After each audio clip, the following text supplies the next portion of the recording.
પંચમહાલ જિલ્લામાં આવેલા પાનમ ડેમના ગેટ નંબર 2 માં ડાબી બાજુના રબર સીલમાં લીકેજ થતા તાત્કાલિક મેન્ટેનન્સની કામગીરી હાથ ધરવામાં આવી.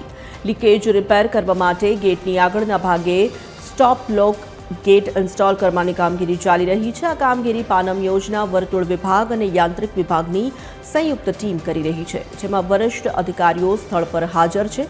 મેન્ટેનન્સના હેતુસર હાલમાં ડેમમાં 3300 ક્યુસેક પાણીની આવક સામે 4200 ક્યુસેક પાણી પાનમ નદીમાં છોડવામાં આવી રહ્યું છે.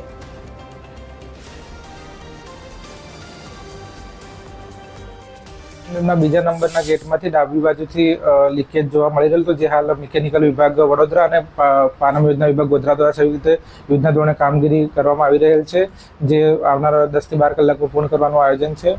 પાનમ ડેમમાં હાલ જળ સપાટી લેવલ 127.35 છે. પાનમ ડેમમાં હાલ કુલ 3300 ક્યુસેકની આવક છે અને 4800 ક્યુસેકની આવક નોંધાઈ રહેલ છે.